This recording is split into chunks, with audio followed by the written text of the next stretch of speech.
سبحان اللہ. میں آپ کے سامنے ایک سٹوری رکھتا ہوں. میں ابھی کل ہی سن رہا تھا. ایک عرب شیخ سعودیہ کے ہی ہیں غالباً, وہ اپنی آڈینس کو سنا رہے تھے کہ ایک اسکول کے پرنسپل نے مجھے کہتے یہ سٹوری سنائی. کہتے میرے پاس 10th گریڈ کا ایک بچہ آیا. اس نے مجھے آ کے ریکویسٹ کی کہ سر مجھے گھر جانے دیں, میری والدہ بیمار ہیں تو والد صاحب ہیں نہیں, وہ ٹرپ پہ گئے ہیں, تو میں نے انہیں ہاسپٹل لے جانا ہے.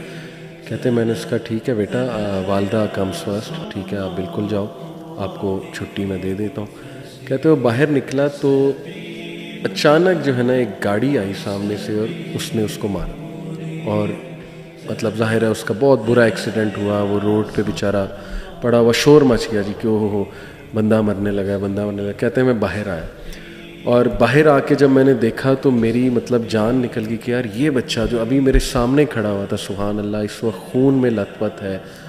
کہتے میں اس کے قریب چلا گیا, میں نے اس سے بات کرنے کی کوشش کی بچے سے, اور کہتے کہ اس کے جو آخری الفاظ تھے نا جو میں نے سنے وہ یہ تھے کہ وہ کہہ رہا تھا کہ 6 ماہ ہو گئے میں نے اللہ کو سجدہ نہیں کیا, 6 ماہ ہو گئے میں نے اللہ کو سجدہ نہیں کیا. It's been 6 months I didn't prostrate to Allah. کہتے یہ کہتے اس کی ریگریٹ, یہ اس کا آخری. اللہ. تو دیکھیں ینگ ایج اٹس ریئل.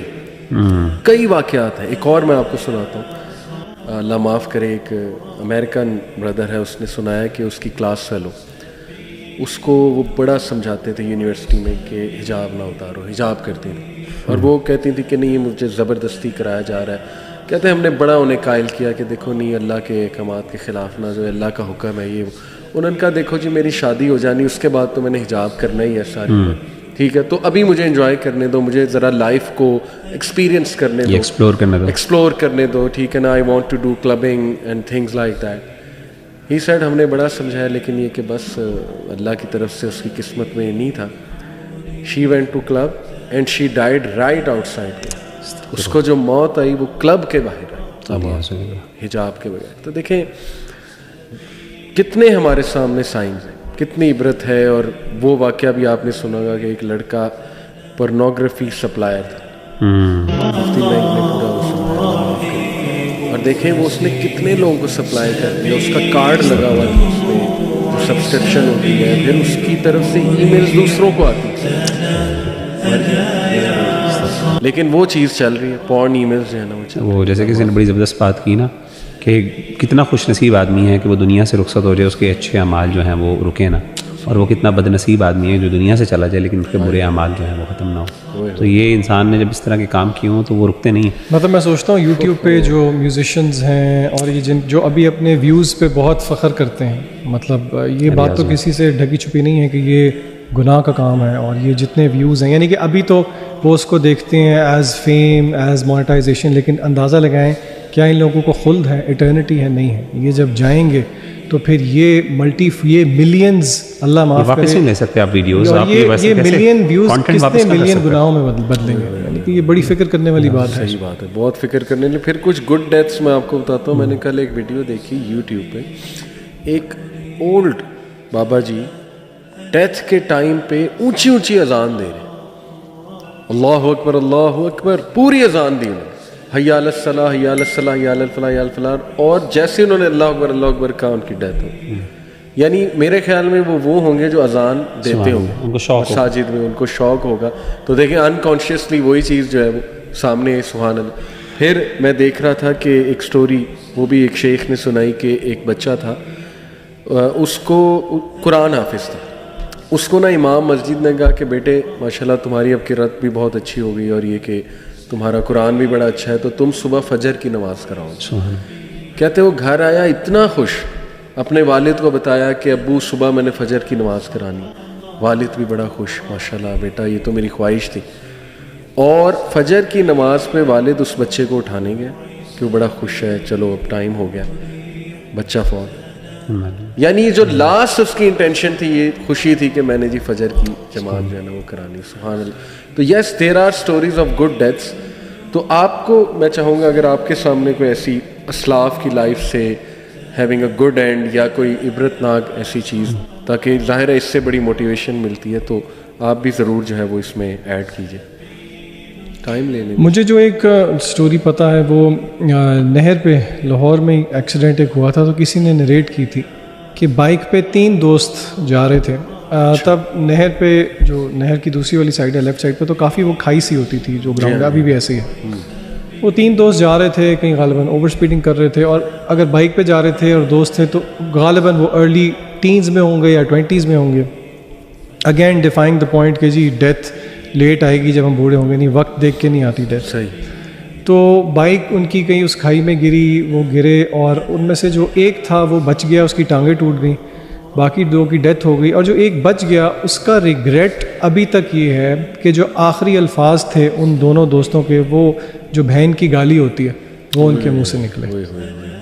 یعنی کہ یہ دیکھیں کتنی. اور میں یہاں پہ تھوڑی سی نصیحت ان سب بچوں کو بھی کرنا چاہوں گا جو کہ پتہ نہیں کیوں آؤٹ آف پیئر پریشر یا کول لگنے کے لیے ایک تکیہ کلام بنا ہوتا ہے کہ روز ایک سینٹینس میں پتہ نہیں کتنی گالیاں دے جاتے ہیں, اور ان سے اگر پوچھو تو وہ یہ کہتے ہیں کہ ہماری انٹینشن تو نہیں ہے, لیکن بہرحال وہ ہے تو گالی. تو آپ خود سوچیں کہ اگر کسی کی روٹین بنی ہوئی ہے کہ وہ بات کرتے ہوئے گالیاں دے رہا ہے, تو پھر آپ کس طرح ایکسپیکٹ کرتے ہیں کہ موت کے وقت اس کے زبان پہ کلمہ جاری ہوگا. یہ بہت خطرناک. میں علی بھائی, سب سے بہترین جو ہمارے اسلاف میں تو اللہ کے رسول صلی اللہ علیہ وسلم کی ذات ہے. میں ایک چھوٹی سی چیز ذکر کرنا چاہتا ہوں یہاں پہ. اللہ کے رسول صلی اللہ علیہ وسلم جب دنیا سے رخصت ہو رہے تھے تو آپ صلی اللہ علیہ وسلم کو بڑا سخت بخار تھا. تو سیدنا عبداللہ بن مسعود رضی اللہ تعالیٰ عنہ غالباً یہ صحابی ہیں, تو وہ فرماتے ہیں کہ آپ کے پاس تشریف لائے اور آپ کو کہا انک لتوعک وعکا شدیدا, کہ اللہ کے رسول صلی اللہ علیہ وسلم آپ کو تو بہت سخت بخار ہے. اور آپ صلی اللہ علیہ وسلم نے فرمایا کہ ایسے ہی عبداللہ, اور جتنا تم میں سے ایک بندے کو بخار چڑھتا ہے مجھے دگنا چڑھتا. تو یعنی مجھ پہ جو تکلیفیں آتی ہیں وہ تم میں سے عام بندہ اس کو شاید جھیل نہیں سکتا, وہ ڈبل آتی ہیں اسے. تو بہرحال تو اللہ کے رسول نے پھر خود ہی پوچھا کہ تمہیں پتہ ہے کہ کس وجہ سے ایسا. تو انہوں نے کہا کہ اللہ کے رسول اس لیے تاکہ کیونکہ آپ کا مرتبہ بھی بلند ہے. تو اللہ کے رسول نے کہا ایسی بات ہے. تو مومن جو ہے فار ایگزامپل دیکھیں اللہ تعالیٰ نے دنیا کے اندر اس پر مشکلات بہت آتی ہیں, پریشانیاں آتی ہیں, اور نارمل ایک ایوریج مسلم کے لیے مشکلات ہی ہیں دنیا میں. ہاں ایکسیپشنز ہوتی ہیں, کچھ ایسے بھی مسلمان ہوتے ہیں, مومن ہوتے ہیں جن پر اللہ کا بہت کرم ہوتا ہے کہ دنیا کے اندر ان پہ مشکلات نہیں آتی, بڑی اچھی کر لیتے ہیں. لیکن ہر بندے کے ساتھ ایسا معاملہ نہیں ہے. جنرلی عمومی طور پہ, عام طور پہ, جیسے کہ قرآن کی آیت ہے نا فَلَنَبْلُوَنَّكُمْ بِشَيْءٍ مِّنَ الْخَوْفِ وَالْجُوعِ وَنَقْصٍ مِّنَ الْأَمْوَالِ وَالْأَنفُسِ وَالثَّمَرَاتِ وَبَشِّرِ الصَّابِرِينَ. اور اس طرح انبیاء کے اوپر بہت زیادہ تکلیفیں آتی ہیں, حدیث میں آتا ہے. تو جنرلی ایک مومن کی زندگی مشکل ہوتی ہے. تو جو احادیث سے ہمیں پتہ چلتا ہے کہ اللہ تعالیٰ اپنے بندے کو, ظاہر اللہ نے انصاف کرنا قیامت کے دن, اور ایسا تو نہیں ہو سکتا اللہ اپنے بندے کو اونچا کر دیں اور دوسروں کو کسی کو نیچے کر دیں. کچھ نہ کچھ عمل ہوتے ہیں, کچھ تکلیفیں ہوتی ہیں, کچھ مسائل ہوتے ہیں. تو ون آف دا یعنی ریزنس جس کی وجہ سے اللہ تعالیٰ درجات بلند کرتے ہیں وہ دنیا کی مشکلات ہیں. ہمیں اس بات کا پتہ. تو موت کے وقت جتنی سخت موت ہوتی ہے اور یہ جو معاملات ہوتے ہیں, یہ ایک آخری وہ ایک وے ہوتا ہے جس کے تھرو اللہ تعالیٰ انسان کی صفائی کرتے ہیں گناہوں سے. Cleansing mechanism exactly. تو نبی صلی اللہ علیہ وآلہ وسلم کے اللہ تعالیٰ نے جب آپ کے گناہ صاف ہو جاتے ہیں تو پھر آپ کے درجات بلند ہوتے ہیں. اب اللہ کے رسول صلی اللہ علیہ وسلم کے تو درجات بلند ہونے تھے اور آپ کے بہت درجات بلند ہوئے, اسی لیے آپ نے رفیق الاعلیٰ جو ہے ان کے ساتھ آپ کو شامل کیا گیا اور آپ نے اس کو چوز کیا. تو میں سمجھتا ہوں کہ ایک چیز یہ سمجھنی چاہیے, اور اس کے ساتھ جو سب سے اہم بات کو میں ذکر کرنا چاہتا ہوں وہ یہ ہے کہ اللہ کے رسول صلی اللہ علیہ وسلم جب دنیا سے رخصت ہو رہے تھے تو سیدہ عائشہ فرماتی ہیں کہ میں نے وہ تکلیف آج تک کبھی اتنی سخت تکلیف نہیں محسوس کی, کسی موت کی میں نے تکلیف نہیں دیکھی جتنی میں نے اللہ کے رسول کو دیکھی جب وہ بین حاقنتی و ذاقنتی, وہ میری ٹھوڑی اور میرے سینے کے درمیان تھی.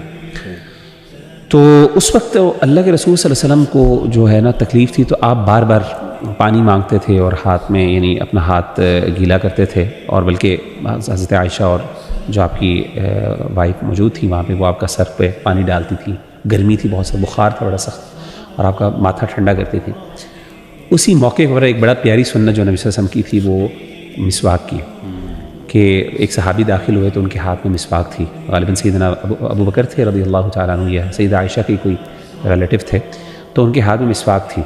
تو کہتے ہیں میں نے دیکھا کہ اللہ کے رسول صلی اللہ علیہ وسلم نے بری حالت تکلیف میں, تو آپ نے دیکھا کہ اس وقت ان کے ہاتھ میں مسواک ہے, تو آپ نے چاہا کہ میں مسواک کو یوز کروں. تو سیدہ عائشہ کہتی میں بھانپ گئی اور میں نے ان سے مسواک لی اور میں نے اس کو چبایا, اور چبانے کے بعد میں نے اللہ کے رسول کو دی, اور آپ صلی اللہ علیہ وسلم نے اس کو مسواک کی کہ آپ کی مسواک کروائی آپ نے.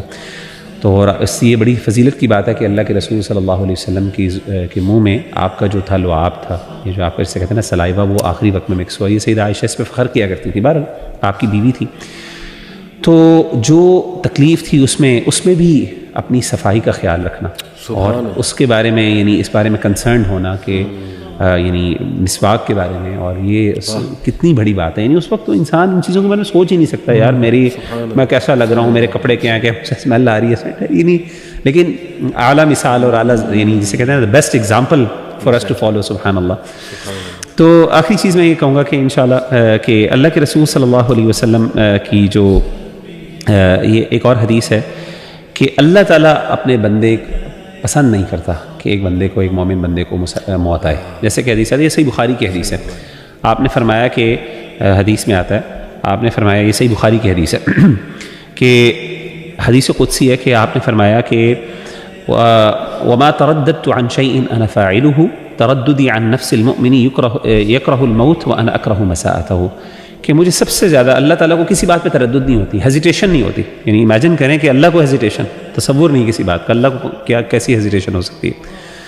تو نبی صلی اللہ علیہ وسلم نے فرمایا کہ اللہ کو کسی بات پہ ہیزیٹیشن نہیں ہوتی، صرف ایک بات پر ہوتی ہے، اور اللہ نے خود بیان کیا، وہ اس بات پہ ہوتی ہے کہ جب میرے بندے، ایک بندے مومن کی جان لینے لگتے ہیں اللہ، کیونکہ اس بندے کو، میرے بندے مومن کو یہ چیز ناپسند، اس کو یہ اچھا نہیں لگتا کہ اس کی جان جائے اس دنیا سے، لیکن اللہ کو یہ پسند نہیں ہوتی، اور اللہ اس پہ ہیزیٹنٹ فیل کرتے ہیں. لیکن چونکہ اللہ نے ایک تقدیر اپنی فیصلہ کیا ہے تو انسان کی جان آ جاتی ہے. اللہ کی رحمت دیکھیں، اللہ کا کرم دیکھیں، محبت ٹپک رہی ہے اس حدیث سے، تو سبحان اللہ. لیکن کچھ ہیں چیزیں جو اللہ نے ول کی ہوئی، ظاہر ہے وہ نظام کو آپ نہیں کر سکتے آگے پیچھے. بالکل ایسے ہی. اچھا، میں آپ لوگوں کو، مجھے وہ یاد آ گیا، ایک عرب ڈاکٹر آئی سی یو میں ہوتے تھے، بڑے فیمس ڈاکٹر. انہوں نے اپنا قصہ سنایا کہ لاکھوں تو نہیں، خیر ہزاروں پیشنٹس کو دیکھا. جی بالکل، میں نے بھی ڈیتھ ہوتے. انہوں نے کہا جی کہ نا میں نوٹ کیا کہ آئی سی یو میں نا گانے لگے، ایک فلانی عرب سنگر، فیمیل سنگر. کہتے میں بڑا غصے ہوا کہ بھائی سورہ رحمان لگاؤ، کوئی صورت لگاؤ، یہ کیا تم. کہتے ایک پیشنٹ کی فرمائش پہ جو ہے نا ہم نے لگایا. کہتے میں بڑا غصہ ہوا، میں نے کہا نہیں بدلو، سورہ رحمان لگائی. کہتے وہ پیشنٹ غصے ہو گیا مومنٹس بیفور ڈیتھ. اس نے کہا مجھے یہ چیز سمجھ نہیں لگ رہی، نہ یہ مجھے چیز ڈائجسٹ ہو رہی، مجھے سکون مل رہا ہے اس کی آواز میں، میرے لیے وہ لگا دو. اور کہتے کہ میں وٹنس کیا کہ مجبوراً اب وہ لگانا پڑا. جب وہ لگایا تو اس کی ڈیتھ ہو گئی. اور مومنٹس بیفور وہ مطلب قرآن کو چھوڑ کے ناپسندیدگی، ایک ہوتا ہے کہ ویسے ہی بندہ گناہ میں پڑا ہو، ایک ہوتا ہے ناپسندیدگی، یعنی آپ کو اچھا نہیں لگے وہ چیز، آپ اس کو ناپسند کریں. بالکل ایسی ہے. تو اچھا، میں آپ لوگوں کے ساتھ بڑا انٹرسٹنگ نا کچھ ریگریٹس شیئر کرتا ہوں. یہ ایک ریسرچ ہے کہ 9 most common regrets people have before dying. اور یہ گوروں کے بھی، مطلب پوری انہوں نے سیمپل سائز بہت بڑا تھا اس میں، different culture. Number 1، they wish they had been more loving to the people who mattered the most. یعنی فیملی کے حوالے سے ریگریٹ، کاش میں ان کو زیادہ ٹائم دیتا، زیادہ محبت کرتا.